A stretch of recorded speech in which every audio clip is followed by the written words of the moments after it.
ஈஸ்வரன் அவர்களை அன்போடு கேட்டுக்கொள்கின்றேன். பேரவைத் தலைவர் அவர்களே, 40க்கு 40 என்ற இலக்கோடு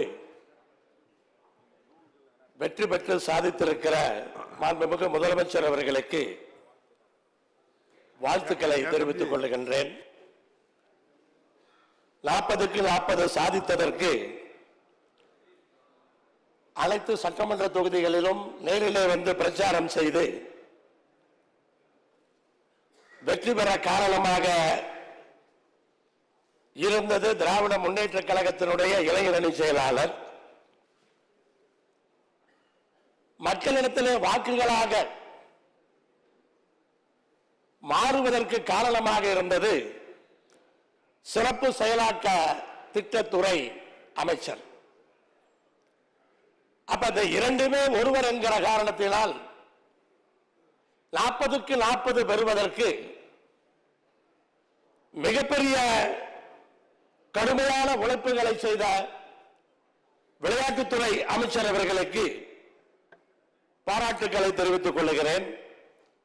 மாமன்றத்தில் இருக்கிற அனைத்து அமைச்சர் பெருமக்களுக்கும் அனைத்து சட்டமன்ற உறுப்பினர்களுக்கும் வணக்கத்தை தெரிவித்துக் கொள்கிறேன். நாமக்கல் நாடாளுமன்ற தொகுதியில் வெற்றி பெறுவதற்கு உறுதுணையாக இருந்த திராவிட முன்னேற்ற கழகத்தினுடைய அனைத்து மாவட்ட செயலாளர்கள், மாவட்டத்தினுடைய அமைச்சர், மாண்புமிகு வனத்துறை அமைச்சர், கூட்டணி கட்சிகளுடைய பொறுப்பாளர்கள், நாமக்கல் தொகுதி வாக்காளர்கள் அனைவருக்கும் இந்த நேரத்தில் நெஞ்சார்ந்த நன்றியை தெரிவித்துக் கொள்கிறேன். இளைஞர் நலன் என்று சொல்லுவது எதிர்கால அடுத்த தலைமுறையை ஒழுக்கமானவர்களாக, நல்லவர்களாக, பொருளாதாரம் ஈட்டுபவர்களாக உருவாக்குவதுதான். எத்தனை துறைகள் இருந்தாலும், நாம் எல்லாம் எதை செய்தாலும் அத்தனையுமே அடுத்த தலைமுறையை நோக்கித்தான். அடுத்த தலைமுறை நன்றாக இருக்க வேண்டும் என்பதற்காகத்தான் எல்லோருமே இரவு பகலாக உழைக்கிறோம். அப்ப இளைஞர் நலன் என்ற துறை என்பது அனைத்து துறைகளையுமே உள்ளடக்கியது. அனைத்து துறைகளிலும் இருக்கிற அத்துணை செயல்பாடுகளுமே அடுத்த தலைமுறையை நோக்கித்தான். மேற்கத்திய நாடுகளிலே அப்படி கிடையாது. 16 வயது 17 வயது ஆகிவிட்டால் வீட்டை விட்டு குழந்தைகளை துரத்தி விடுவார்கள். அவர்கள் சம்பாதித்துக் கொள்ள வேண்டும், அவர்கள் படித்துக் கொள்ள வேண்டும், அவர்கள் வாழ்ந்து கொள்ள வேண்டும். ஆனால் நம்முடைய பண்பாடு அப்படி அல்ல. மகன் மகள் மட்டுமல்ல, பேரம்பேத்திக்காகவும் வாழக்கூடியவர்கள் எல்லாம். அப்படிப்பட்ட பண்பாட்டுக்கு சொந்தக்காரர்கள் எல்லாம். அப்படி இருக்கிற இந்த சூழலிலே எதிர்கால தலைமுறை பொருளாதாரத்திலே வளர்ந்து விட்டால் மட்டும் போதாது, ஒழுக்கமானவர்களாக வளர வேண்டும். படித்தால் மட்டும் போதாது, படித்து பெரிய பணக்காரனாகிவிட்டால் அவன் வாழ்ந்து விடுவான் என்ற அர்த்தம் அல்ல. அவன் ஒழுக்கமானவனாக வளர வேண்டும். அதற்கான முக்கியத்துவத்தை தர வேண்டிய அந்த காலகட்டத்திலே நாம் இருக்கிறோம். ஒரு தாயும் தந்தையும் சுயநலமாக இருப்பார்கள். ஆனால் குழந்தை பிறந்து விட்டால் அந்த குழந்தைக்காக அத்தனையும் தியாகம் செய்து விடுவார்கள். அப்படித்தான் நம்முடைய இளைஞர்களை மேம்படுத்த வேண்டும் என்பதற்காக நாம் எல்லாம் போராடி கொண்டிருக்கிறோம். இதுல முக்கியமாக இணைந்து வருவது பள்ளி கல்வித்துறை. குழந்தைகள் முதலிலே போய் பாடம் படிக்கின்ற இடம் பள்ளி கல்வித்துறை. தாய் தந்தையரை விட்டு அடுத்து செல்லுகிறார்கள் என்று சொன்னால் அது பள்ளி கல்வித்துறை. அப்ப பள்ளி கல்வித்துறைக்கு இதுல பெரும்பங்கு இருக்கிறது. இரண்டு பேரும் மிக நெருக்கமாக இருக்கின்ற காரணத்தினால் அது இன்றைக்கு பல நேரங்களிலே பல திட்டங்களாக இன்றைக்கு சாதனைகளாக மாறிக்கொண்டிருக்கின்றது. இன்றைக்கு இளைஞர்கள்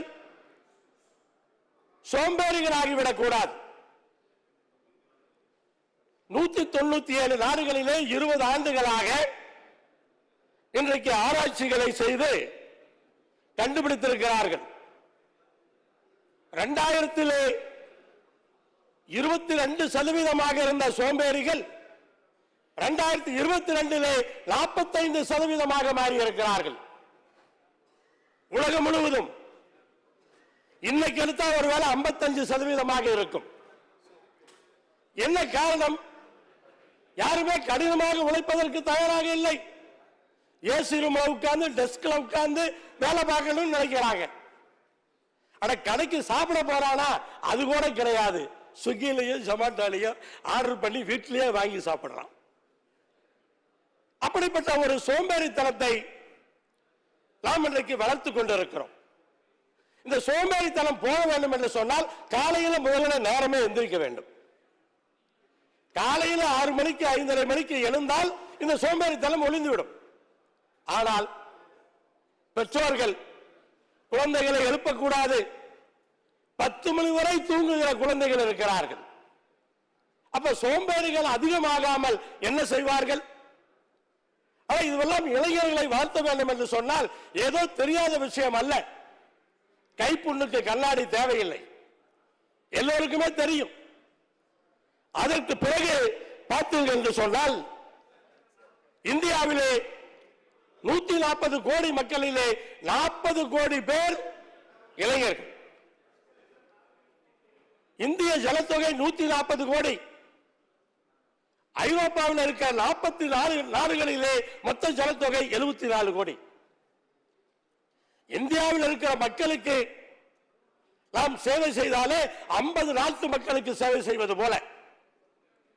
அப்ப அதிகமாக இருக்கிற இளைஞர்கள் இந்தியாவில் இருக்கிறார்கள்.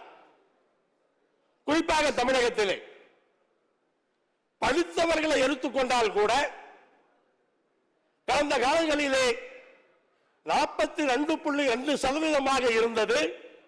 இன்றைக்கு 65.7% மாறி இருக்கிறது. படித்து விட்டு வேலை இல்லாதவர்கள் அந்த சதவீதம் இன்றைக்கு அதிகமாகிக் கொண்டே இருக்கிறது. இன்றைக்கு மதுப்பழக்க ஒழுக்கக்கேடுக்கான ஒரு முக்கியமான விஷயம். மதுப்பழக்கத்தை குறைப்பதற்கு நாம் கவனம் செலுத்த வேண்டிய அந்த காலகட்டம் இது. விளையாட்டு எப்படி காலையில் எந்திரிப்பது முக்கியமோ அதே போல விளையாட்டு முக்கியம். விளையாட்டு துறையிலே மாண்புமிகு அமைச்சர் அவர்கள் மிக கவனம் செலுத்தி மிக சிறப்பாக செயலாற்றிக் கொண்டிருக்கிறார்கள். இன்றைக்கு கோவையிலே சர்வதேச தரத்தில் ஒரு கிரிக்கெட் மைதானம், இதெல்லாம் எதிர்பார்த்திருக்கவே முடியாது, அவ்வளவு அருமையான மைதானம். அதே நேரத்தில் ஒரு தொகுதிக்கு ஒரு மினி ஸ்டேடியம் இன்னும் கொஞ்சம் வேகமாக செய்தால் நன்றாக இருக்கும். இந்த நிதிநிலை அறிக்கையில ஒரு 100 தொகுதிகளுக்கு அறிவித்தீர்கள் என்றால் எல்லோரும் மகிழ்ச்சி அடைவோம். ஆனால் அதையும் வேகமாக செய்ய வேண்டும் என்று அன்போடு உங்களை இந்த நேரத்தில் கேட்டுக்கொண்டு, இன்னும் இளைஞர்களுக்கு பாதிப்பு என்று சொன்னால் நீட் எவ்வளவு பெரிய பாதி. ஏன் தமிழ்நாட்டில் இருக்கிறோம் போய் ராஜஸ்தான்ல சேர்றோம்? ஏன் தமிழ்நாட்டில் இருக்கிறோம் போய் பீகார்ல சேர்றோம்? அப்ப எங்கோ தப்பு நடக்குது அர்த்தம் தானே. அப்ப அந்த நீட் தேர்வை ஒழிக்க வேண்டும் என்று இளைஞர்களுக்காகத்தான். அதனால்தான் இந்த துறை அமைச்சர் அவர் அதை முன்னெடுத்து செய்து கொண்டிருக்கிறார். பாதிக்கப்படுவது இளைஞர்கள். ஒவ்வொரு தொகுதிக்கும் ஒரு ஐடிஐ கண்டிப்பாக வேண்டும். பிஇ படிச்சுட்டு லிப்ட் ஆபரேட்டரா இருக்கான், ஆனா ஐடிஐ படிச்சா வேலை கிடைக்கும். ஆனா ஐடிஐ ஒவ்வொரு சட்டமன்ற தொகுதிக்கும் ஒரு ஐடிஐ கண்டிப்பாக வேண்டும். அரசு வேலைகள் 75,000 பேருக்கு வேலை வாய்ப்பு என்று மாண்புமிகு முதலமைச்சர் அவர்கள் அறிவித்திருக்கிறார். மிகப்பெரிய ஒரு அருமையான அறிவிப்பு. ஆனால் அரசாங்கம் மட்டுமே இதை செய்துவிட முடியாது. இன்றைக்கு விழிப்புணர்வு பிரச்சாரங்கள் அதிகமாக தேவைப்படுகிறது. விழிப்புணர்வு பிரச்சாரம் அதிகமாக தேவைப்படுகிறது என்று சொன்னால் குறைஞ்சபட்சம் ஒரு 10 லட்சம் பேரையாவது படித்த இளைஞர்களை நாம் மாதம் ஒரு 5,000 ரூபாய் சம்பளம் கொடுத்தாவது ஒரு 10 லட்சம் இளைஞர்களை நாம் வேலைக்கு வைக்க வேண்டும். அந்த விழிப்புணர்வு பிரச்சாரம் மதுக்கு எதிராக இந்த விளையாட்டை ஊக்குவிக்கின்ற வகையிலே, ஒழுக்கமாக வளர்கின்ற வகையிலே விழிப்புணர்வு பிரச்சாரங்களை செய்வதற்கு நாம் அதை செய்ய வேண்டும் என்ற அந்த கோரிக்கையை வைக்கின்றேன். ஒன்னே ஒன்று, டெக்ஸ்டைல் ஜவுளித்துறையை பொறுத்தவரை பல ஆண்டுகளிலே இலவச வேட்டி சேலை பொங்கலுக்கு கொடுப்பது தாமதமாகின்றது என்பது ஒரு பிரச்சனையாக இருக்கின்றது. சென்ற ஆண்டு மிக சிறப்பாக செய்திருக்கிறீர்கள். காரணம் என்னவென்று சொன்னால் மே மாதத்திலேயே நூலுக்கு டெண்டர் விட்டீர்கள். அந்த ஆரம்ப கால பணிகள் தாமதமாவதுதான் இது தாமதமாவதற்கான காரணம். இந்த வருஷம் விட்டுட்டீங்களான்னு எனக்கு தெரியல. எனக்கு தெரிந்தவரை இன்னும் விடவில்லை என்று சொல்லுகிறார்கள். ஆனா இந்த நூலுக்கான டெண்டர் மாண்புமிகு கைத்தறித்துறை மாண்புமிகு பேரவைத் தலைவர்கள இந்த வாட்டி பிஃபோரவே 31 டிசம்பர் என்ன சொல்ல போறேன், டிசம்பருக்குள்ளவே ரெவென்யூக்கு நாங்கள் சேர்த்துட்டோம். இது வரைக்கும் 16 வருஷமா அது கிடையாது. ஆனா அதே போல் இந்த வருஷம் அதுக்கு முன்னே இப்ப ஆரம்பிச்சாச்சு. கூடிய சீக்கிரத்தில் இந்த டெண்டர் வரும். விசைத்தறி எல்லாம் எடைக்கு விற்றுக் கொண்டிருக்கிறார்கள் என்பது உங்களுக்கு தெரியும். நம்ம தாமதமாக கொடுப்பதன் மூலமாக இருக்கிற விசைத்தறிகளிலே அதை தயாரிக்க முடியாது. அதனால வேகப்படுத்தி நீங்கள் தர வேண்டும். அதே போல விசைத்தறியை காப்பாற்றுவதற்கு நீங்கள் கண்டிப்பாக அரசாங்கத்தில் என்னெல்லாம் யூனிஃபார்ம் வாங்குறோமோ அத்தனையும் நீங்கள் விசைத்தறி மூலமாக வாங்க வேண்டும் என்று அன்போடு கேட்டுக்கொள்கிறேன். மெட்ரோ ரயில் ஸ்டேஷன் சென்னையில் கலர் கலரா அந்த விளம்பரத்துக்கு தகுந்த மாதிரி இருக்கு. உலகத்தில் எந்த நாட்டிலையுமே அது கிடையாது. இதே ஒரே கலர் தான் இருக்கும். பார்த்தா மெட்ரோ ரயில் ஸ்டேஷன் தெரியும். அதை மனதில் கொள்ள வேண்டும். அப்புறம் பன்றி சுடுவதை பற்றி அறிவித்திருக்கின்றோம். அதை பன்றி வேட்டையாடுவதை பற்றி அறிவித்திருக்கிறோம் விவசாயிகளை பாதுகாப்பதற்கு. அதேபோல மதுரவாயல் துறைமுகம் சாலை என்பது போக்குவரத்து நெரிசலுக்கான சாலை அல்ல, அது பொருளாதார மேம்பாட்டுக்கான சாலை.